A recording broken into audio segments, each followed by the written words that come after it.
ইফতারিতে মিঠা কিছু হবে না, তা কী করে হয়? আসসালামু আলাইকুম। এখানে আমি 2 কাপ বেসন নিয়েছি। দেখেন 2 কাপ বেসনই আমি চেলে নিলাম।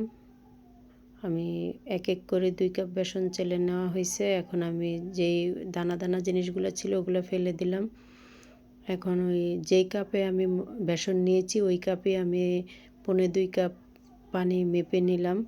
নিয়ে আমি একটু একটু করে গোলাতে দিচ্ছি আর গোলাটা তৈরি করছি। আমি একবারে পানিটা দেইনি, একটু একটু করে দিয়েছি। দেখেন আমার গোলাটা রেডি হয়ে গেছে। ওখান থেকে আমি কিছুটা আলাদা একটা বাটিতে তুলে নিলাম। তুলে এখন আমি এটার সাথে একটু জর্দার রং ব্যবহার করব কালার হওয়ার জন্য। এখানে দেখেন আমি দিয়ে দিচ্ছি জর্দার রং। এটা সুন্দর একটা কালার আসবে। আমি এই দুইটা দিয়ে একটা সাদা একটা জর্দার রঙের কালার, মানে দুইটা দিয়ে বুন্দিয়া তৈরি করব। তা আমি বুন্দিয়া আর লাড্ডু তৈরি করব। তো কিভাবে তৈরি করতেছি সেটাই মানে আপনাদের সাথে শেয়ার করতেছি। এখানে আমি তেল গরম হয়ে গেছে।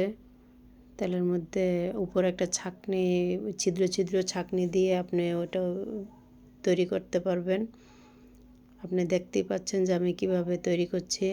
তেলটা পারফেক্ট গরম হওয়া চাই, নয়তো আপনার বুন্দিয়াটা পরে একটার সাথে আরেকটা লেগে যাবে। যদি তেলটা কম গরম হয় তাহলে চ্যাপ্টা হয়ে যাবে আর দলা পেকে যাবে, ভালো হবে না। তেলটা আপনার পারফেক্ট গরম করতে হবে।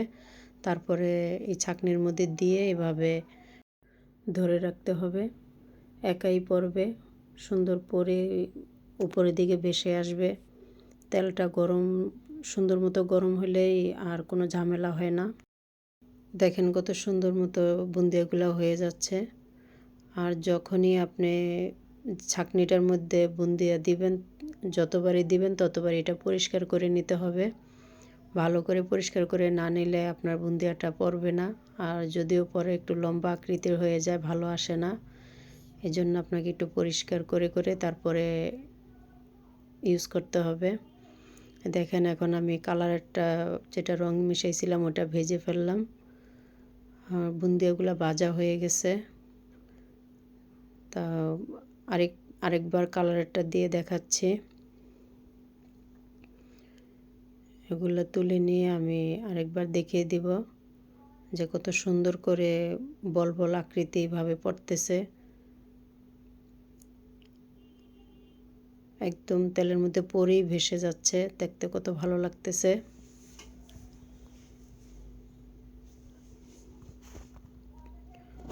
তা আমার 2 ধরনের বুন্দিয়াই ভাজা হয়ে গেছে।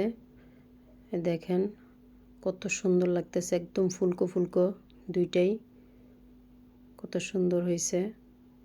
এখন আমি একটা ভেঙে দেখাই আপনাদের, কত সুন্দর এই যে ভেঙে যাচ্ছে, মচমচে হয়েছে। এখন আমি 2 কাপ বেসন ছিল তাই আমি দুই কাপই চিনি নিয়েছি। এখানে চিনিটা দিয়ে আমি যখন একটু গাঢ় হয়ে আসছে, শিরাটা একটু পানিটা একটু গাঢ় হয়ে গেছে, শিরা আকৃতি হয়েছে, তখন আমি একটু লেবু চিপে দিয়ে দিলাম। আর দিয়েছি একটু কেওড়া জল ফ্লেভারের জন্য। আপনি ঘি ইউজ করতে পারেন। এখন দেখেন আমার বুন্দিয়াটা কত সুন্দর হয়েছে, জর্জরে। আর কিছুটা বুন্দিয়া আমি ঢাকনা দিয়ে ঢেকে রেখে দিয়েছিলাম নরম হওয়ার জন্য, কারণ ওটা দিয়ে আমি লাড্ডু তৈরি করব।